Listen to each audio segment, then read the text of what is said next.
Hi everyone, it's Angèle here. I hope that you are all doing well on this feast day of the presentation of Jesus in the temple, which ends the time of Christmas.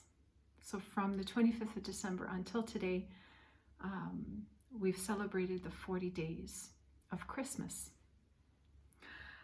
And as always, this morning when I came downstairs, I broke open my Bible, asking Jesus to fill me with his word for the day.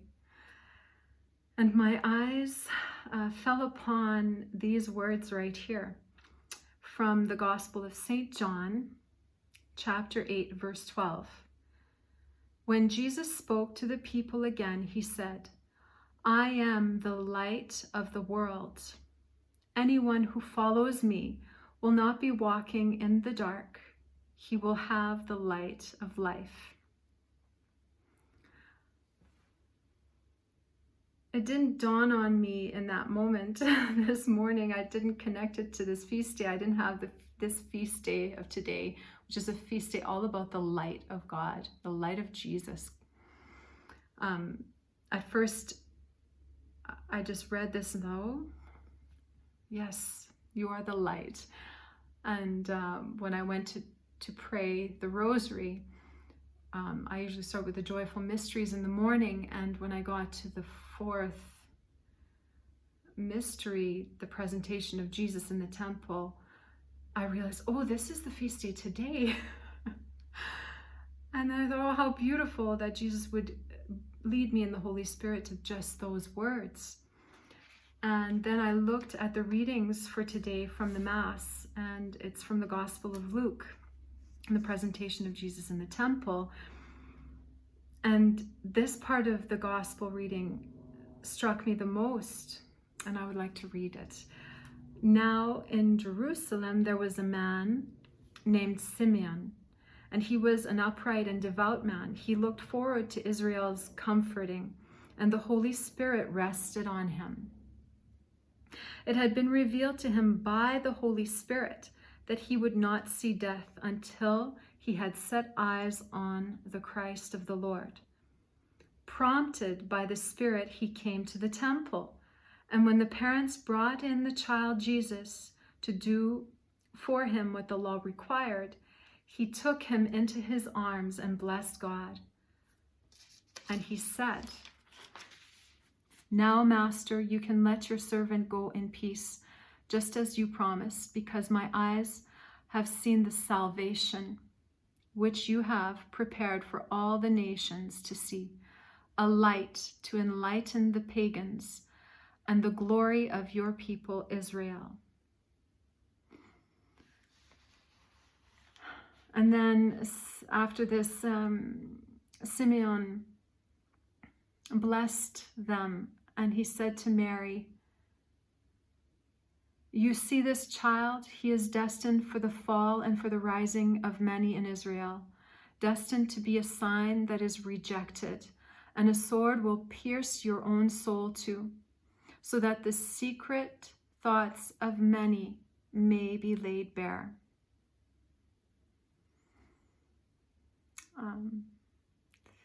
And as these words were being said to Mary, Joseph was there.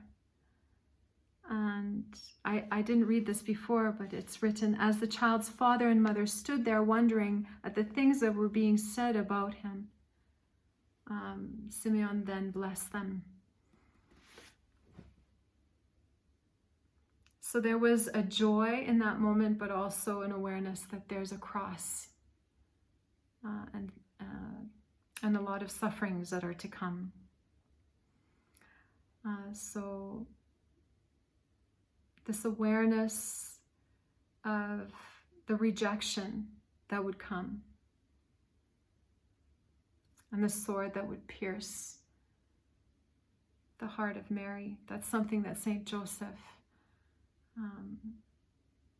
had to suffer in his own soul, knowing that Mary and Jesus one day would have to suffer greatly.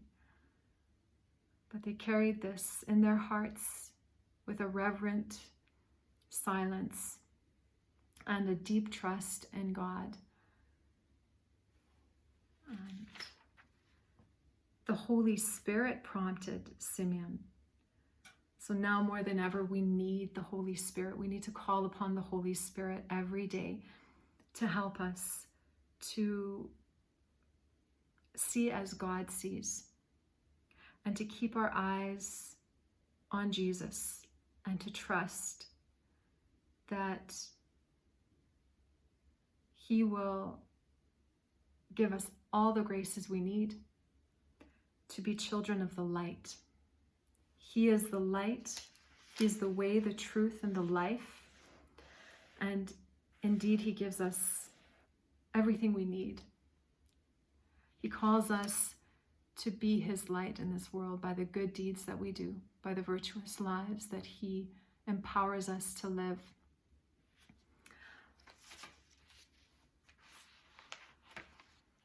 And this booklet that Mother Angelica wrote, I caught my attention this morning as well. In the Shadow of His Light. It's this mini book here. It's so beautiful what she says here. We're called to be detached from the things of this world and to embrace Jesus and to love Him above all things. This is the message of the gospel. To die to this life in order to live. And she writes this here. Is detachment the answer to freedom? No, because detachment is negative. It is to be without.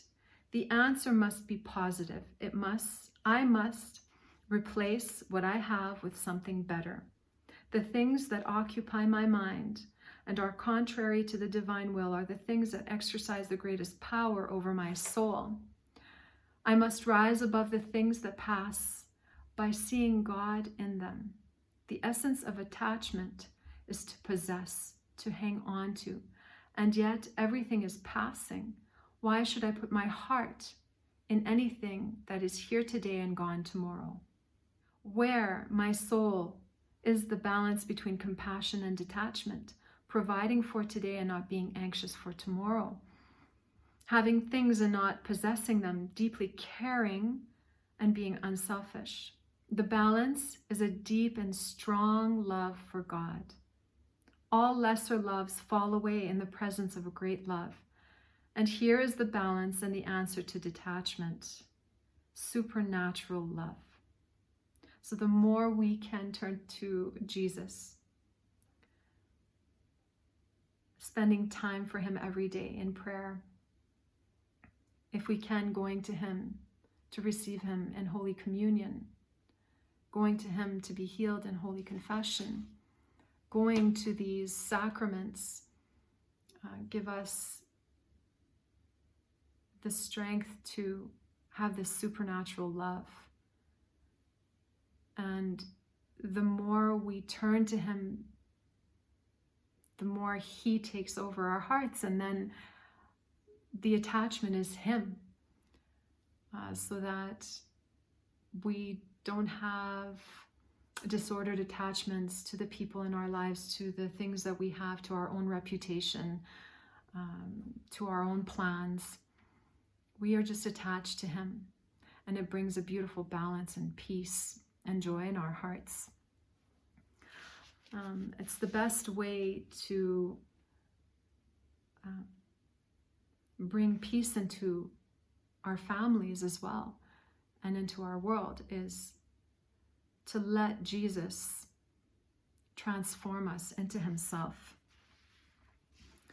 And it makes me think of what is written here in the letter to the Ephesians, where St. Paul says, "Try then to imitate God as children of His that He loves, and follow Christ by loving as He loved you, giving Himself up in our place as a fragrant offering and a sacrifice to God. Among you there must be not even a mention of fornication or impurity, in any of its forms or promiscuity. This would hardly become the saints. There must be no coarseness or salacious talk and jokes. All this is wrong for you. Raise your voices in thanksgiving instead, for you can be quite certain that nobody who actually indulges in fornication or impurity or promiscuity, which is worshiping a false god, can inherit anything of the kingdom. Do not let anyone deceive you with empty arguments. It is for this loose living that God's anger comes down on those who rebel against him. Make sure that you are not included with them. You were darkness once, but now you are light in the Lord. Be like children of light, for the effects of the light are seen in complete goodness and right living and truth. Try to discover what the Lord wants of you, having nothing to do with the futile works of darkness, but exposing them by contrast. Yesterday, I saw Father Mark Goring's video about having a plan for your family, and how our children are bombarded through the media with all kinds of evil ideologies that are promoting all the things in here that he says to avoid: fornication, impurity, worshiping false gods like money and reputation and glory. But we're called to reject these things and to teach our children the dangers in the media, the false messages that are being pushed upon them. We've had this discussion with our children to avoid watching these negative movies and listening to the bad music, and explaining to them why.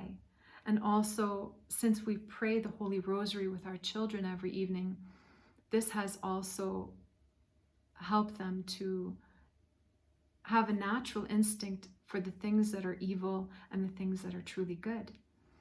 So prayer of the Rosary is really crucial in these times to protect our children and to live in the light of the Holy Spirit through the help of our Blessed Mother Mary. Another thing is our teenage boys want to do the consecration to Saint Joseph on February 15th. This is something that they've decided to do together, which is really beautiful. And this consecration to Saint Joseph is something that is very powerful to help us as well to live in complete goodness, to choose the truth and to have right living, to turn away from the mainstream culture of death and the darkness that is bombarding us at all sides. And it also reminds me to the words from St. Paul in Romans. Let's see if I can find this here. Romans chapter 12, verse 21, where he says, resist evil and conquer it with good. So my personal experience was this, that in 2017, I had the grace to rediscover my faith, and I made a little deal with Jesus. I started to go to daily mass and more frequent confession, and I told Jesus, make me holy, fill me with yourself, transform me into your light, and through me, bring this light into my husband and my children, and transform us as a family. And truly, this is what happened. I allowed the goodness of God to completely take over my heart by going to Jesus in the most blessed sacrament, by receiving him every day in Holy Communion, by allowing his grace to fill me in the sacrament of confession. And step by step, there was a transformation happening in my soul and in the soul of my beloved family. And this was my plan. I allowed Jesus to transform me, and then he did the rest through me. So the best way to resist evil is to conquer it with good. And it's the same thing that Mother Angelica said before. If you turn with all your heart to God, then all the evil just kind of falls away. All the bad attachments, little by little. You start to have an aversion for the things that are not holy. The more you allow God to make you holy. So in all humility, I want to give thanks to God for the transformation that he's brought about in our lives, for the power of the Holy Spirit that has come upon our family, helping us to become children of the light. What happened to Simeon can happen to all of us if we open up our hearts to the Holy Spirit. We will become children that are prompted by the Spirit, led by the grace of God. And when we allow the Holy Spirit to fill us with his goodness, then we will indeed conquer the evil in this world, starting with ourselves, our families, and let that light spread into our communities and into our world. So on this beautiful feast day of the presentation of Jesus, I wish you all countless blessings, and that you all be anointed with the power of the Holy Spirit. Let us trust in Jesus through Mary with Joseph. God bless.